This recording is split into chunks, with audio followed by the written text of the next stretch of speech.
네, 여러분 주말 편하게 잘 보내셨습니까? 9월 29일 월요일입니다. 오늘 이데일리 신문에 나온 주요 내용들 시장 중심으로 좀 살펴보겠습니다. 예, 첫 소식은 주간 증시 전망인데요. 앞에서 이번 주에 주요 매크로 지표들, 특히 이제 고용 관련 지표들 얘기는 뭐 잘 해주셨으니까 뭐 추가로 더 붙일 얘기는 없고 결국 이제 항상 고용 지표 관련된, 그러니까 매크로 지표와 관련돼서는 악화의 수준이 어느 정도냐 또는 좋아지는 거의 수준이 어느 정도냐 그 수준에 대한 이게 사실 되게 미묘한 건데요.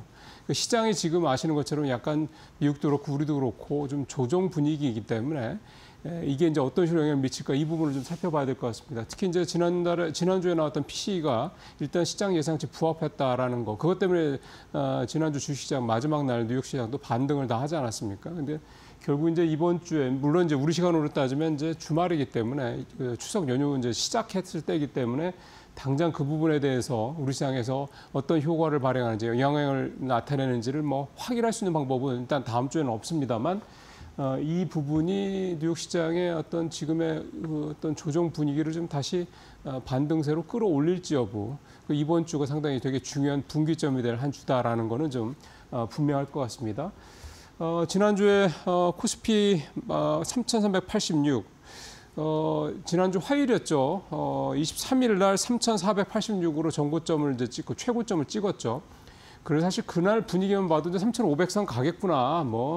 일단 3,500선은 찍겠구나라는 그런 분위기가 강했는데 그 다음날 수요일부터 이제 꺾이기 시작해서 결국은 1.7% 하락을 하면서 좀 마감이 좀 됐고요. 우리는 이제 사실은 이 환율이 급등했던 거 1,410원대까지 지난주에 올라갔죠. 여기에다가 아무래도 좀 이게 참 뭐랄까요 불편한 거죠. 부담스러운 겁니다. 미국과의 관계가 이렇게 좀 껄끄럽게 진행이 되고 있다는 거 한미 협상 관련해서. 그러니까 이성적으로는 분명히 논리적으로도 그렇고요. 미국의 3,500억 달러 현찰 선불 요구 이거 말도 안 되는 얘기죠. 우리 정부가 좀 여기에 대해서 이렇게 했을 경우에는 이재명 대통령 말대로 외환위기가 올 수밖에 없다. 이건 당연히 우리나라 입장에서 볼 때는 너무나도 당연한 얘기입니다. 뭐 내가 탄핵당할 수도 있다. 이런 얘기는 당연히 할 수가 있는 거고요. 근데 이 부분에 대해서 미국 측에서 나오는 그런 반응 이런 것들을 보면 그거는 내 알 바 아니야. 일본이 했잖아. 유럽도 받아줬는데 너네는 왜 못해? 너네 돈 많이 벌잖아. 뭐 이런 식의 접근인 거죠. 그러니까 논리와 이성 대 비논리와 그러니까 그다음에 무논리. 그냥 무대뽀라고 하죠. 또 이렇게. 이거에 지금 사실은 관계이기 때문에 사실 쉽지 않은 상황인 것 같습니다. 이게 좀 환율로 좀 나타나는 분위기인 것 같고요. 일단 이런 부분들이 우리 시장에서는 계속해서 좀 부담 요인이 이번 주 역시 내내 좀 지속될 가능성이 높다 이렇게 봐야 되겠고 우리는 뭐 사실 뭐 수출 지표 뭐 정도 이거 말고는 특별하게 이번 주에 크게 부담스러워할 부분은 없는데 우리 시장의 가장 큰 부담은 이제 추석 연휴, 일주일이나 되는 추석 연휴에 들어간다. 이게 제일 부담이죠. 맞물려서 앞서 말씀드린 것처럼 딱 그 시점에 또 미국의 가장 중요한 또 고용지표 나온다는 것. 이런 부분들이 겹쳐서 이번 주는 월화수목 4일장인데요. 사거래일장인데 지난주보다 그 장이 크게 떨어지고 뭐 그다음에 뭐 또는 뭐 반등하고 이런 부분보다도 거래도 좀 많이 줄고 상당히 좀 경계감이 가득 찬 그런 한 주가 될 수밖에 없지 않겠냐.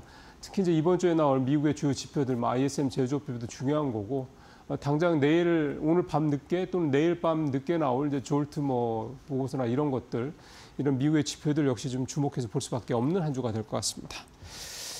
자, 개인들 얘기 오늘 좀 준비를 좀 했습니다. 올 3분기에 코스피 10% 올랐는데 개인은 17조 역대급으로 순매도를 했다. 역대급으로 순매도를 한 거는 거래소에서 이렇게 이제 투자 주체별로 통계를 작성하기 시작한 이후 좀 가장 한 주 기준으로 개인이 가장 많은 주식을 국내에서 좀 팔았습니다. 총 17.6조, 17조 6천억 원 넘는 우리 주식을 좀 팔았고요. 이렇게 이제 개인이 팔고 반면에 이제 미국 주식은 좀 많이 사는 그런 모습이 나타났습니다. 해외 주식 2분기 말 대비해서 49조 원이 지난 3분기에만 늘어서요. 현재 해외 주식 보유액이 309조 원에 달하는 그런 상황이 됐습니다. 이것도 역시 뭐 역대 최고치라고 좀 볼 수가 있는 거고요. 그러니까 이렇게 개인은 국내 주식을 팔고 해외로 좀 가는 사이에 외국인은 11.6조를 이번 3분기 동안 사서 역시 이제 3분기 동안 분기별 기준으로 봤을 때도 좀 꽤 많은 주식을 산 그런 상황이 좀 됐고 개인들이 가장 많이 판 종목을 보니까 역시 이 삼성전자, SK하이닉스, 그다음에 삼성전자, 우선주 이 세 반도체 종목들이거든요. 이 종목들 판 금액만 전체 매도 금액의 70%, 13조 원에 육박을 했습니다. 그러니까 근데 역설적으로 이 세 종목을 또 외국인이 지난 3분기에 가장 또 많이 샀죠. 지난 3분기에 코스피가 10% 이상 이렇게 상승을 했던 그 배경의 외국인의 순매수, 또 외국인이 반도체주를 중을 산 게 있는데 완전히 이제 개인과 외국인의 이 매수, 이 거래 이 상황이 완전 반대라고 볼 수가 있겠습니다. 정부에서는 대통령은 뭐 국장 진입은 국장으로 다시 돌아오는 거는 국장 복귀는 뭐 지능순이다. 되도록 하겠다 이렇게 이제 지난번에 유엔 총회 연설 때문에 뉴욕 가서 뉴욕 증권거래소 방문했을 때 이런 얘기를 했는데요.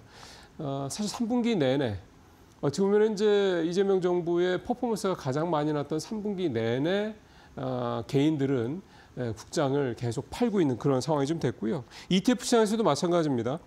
개인들이 국장에서 ETF를 제일 많이 역시 산 거는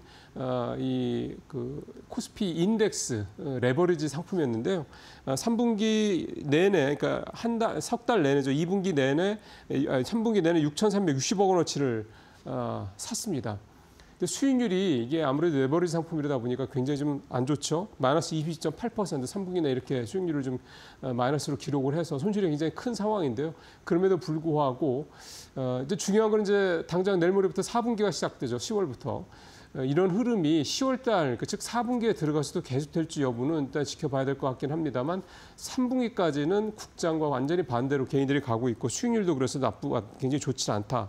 반면에 기관은 국장을 중심으로 순매수를 했고 개인들이 레버리지를 좀 인버스로 샀다 그러면 이제 기관들은 레버리지로 이제 매수 쪽으로 샀습니다. 그래서 수익률이 무려 18.5%를 좀 기록했다는 거. 이게 좀 외국인과 그다음에 기관, 그다음에 개인 간의 수익률 차이가 특히 3분기에는 아주 극명하게 벌어졌다 이렇게 좀 볼 수가 있겠습니다. 자. 게임주 얘기를 또 이데일리가 증권면에 오늘 월요일 날 기사로 좀 꺼내왔습니다. 지난주에 펄어비스를 중심으로 해서 이제 게임주들에 담겨 있는 KLX 게임 지수, 요게 지난주에 2.74% 성장을 했습니다. 그래서 간만에 게임주들이 시장 대비해서 좀 좋은 수익률을 좀 보였고요. 뭔가 여러 가지 이벤트들이 있습니다. 일단은 제일 중요한 건 신작이죠. 7년이나 이제 계속 지연이 됐던 이 펄어비스의 붉은 사막, 이게 이제 지난주에 출시를 공개를 했죠. 그래서 그날 공개한 당일날 6.8% 아주 급등을 좀 했고요. NC소프트도 MMORPG 아이온2 이것도 신작인데 이거를 다음 11월 19일 한국과 대만에 동시 출시하겠다. 이 얘기가 나온 날 역시 거의 9% 가까이 주가가 좀 급등하는 모습을 보였습니다. 이 밖에도 넷마블이 다음 달 30일 3인칭 슈팅 게임 아크레이더스, 넷마블도 오픈월드 액션 RPG 대작이 7개의 대죄, 오리진, 이거를 내년 1월 계속해서 좀 신작 출시들이 좀 잇따르고 있습니다. 일단 이 기대감이 좀 큰 거고요. 근데 이 게임과 관련돼서는 이제 많은 분들이 그런 얘기를 하더라고요. 신작 기대감으로 주가가 오르고 신작이 나오면 그 주가가 그대로 빠지고 이런 얘기를 좀 하고 있는데요. 사실 게임주가 좀 사실 작년부터 계속해서 근 2년 가까이 지금 부진한 상황이기 때문에 이 2년 가까이 부진한 데는 그 근본적인 또 구조적인 이유가 있는 겁니다. 그런 부분들을 우리 게임 업계들이 얼마나 좀 극복을 해나가고 있고 또 좀 해소를 해나가고 있는데 이 부분을 이번 게임주 관련돼서는 좀 신작 어떤 부분과 관련해서도 그냥 신작에 너무 그렇게 들뜰 필요는 없지 않느냐 생각을 하면서 그 부분을 좀 구조적으로 좀 살펴볼 필요가 있겠네요. 예를 들면 중국 게임 업체들과의 어떤 경쟁력 부분 이런 것들이죠. 그런 부분들을 한번 잘 이번에 유념해서 보실 필요가 있지 않겠나 싶습니다. 자, 마지막은 이제 짧게요. 펀드와치 또 가져가 보도록 하겠습니다.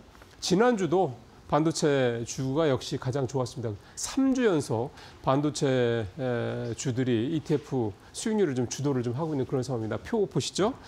지난주에 수익률 1위는 ETF, 1위 ETF는 미래자산운용 타이거 한중반도체. 보시는 것처럼 일주일 동안 9.6% 올랐습니다. 연초 이후 53% 아주 좋죠.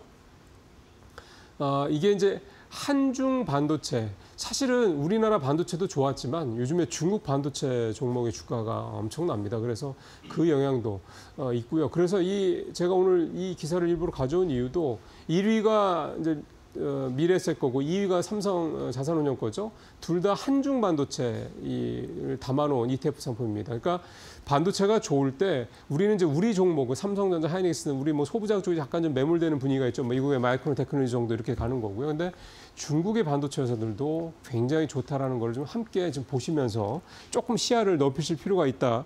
이렇게 좀 말씀을 드리는 거고요. 그 다음에는 이제 보니까 전체적으로 뭐 하이닉스 이제 뭐 이런 상품들이 있고 그 다음에 마저 한번 또 보죠. 뭐 반도체 5개 다 들어갑니다. 이제 레버리지들이 아무래도 조금 있고 오른쪽에 연초 이후 수익률을 좀 보시면 이 코덱스 레버리지하고 미래에셋 반도체 탑 10 레버리지 확실히 레버리지 상품들이 일반 반도체 ETF 상품들에 비해서 2배 이상이죠. 연초 이후로 따지면 이 두 레버리지 상품은 139%, 125%니까요. 그러니까 반도체 레버리지 ETF를 샀던 분들 같은 경우는 사실 이렇게 이 레버리지 효과를 좀 충분히 누리고 있습니다. 근데 거꾸로 얘기하면 앞서 제가 레버리지 다른 상품, 그 개인들이 많이 샀던 그 지수 레버리지 상품 말씀드렸던 것처럼 지수가 10% 오를 때 마이너스 22% 이렇게 또 기록하는 그러니까 훨씬 더 좀 이 손실이 커지는 거죠. 이런 부분도 있다라는 거. 레버리지 상품은 항상 이런 부분들을 좀 염두에 두실 필요가 있겠고요. 그 다음에 국내 주식형 펀드 지난주 한 주 수익률은 평균 0.31%, 뭐 그냥 보합이었고요. 해외 주식형 펀드는 플러스 1.7% 우리보다 낫습니다. 특히 일본 시장이 좀 굉장히 좋습니다. 일본 시장이 지난주 2% 넘게 올랐고, 그 다음에 개별 상품은 신한자산운용의 미국 양자 컴퓨터 쪽 투자하는 ETF가 탑 10 제품인데 이게 18% 넘게 급등을 했습니다. 그러니까 양자 컴퓨터가 지난주에 굉장히 좀 뜨거웠죠. 이런 부분들이 그대로 이렇게 ETF 상품에서도 반영이 좀 됐습니다. 여기서 마치도록 하겠습니다.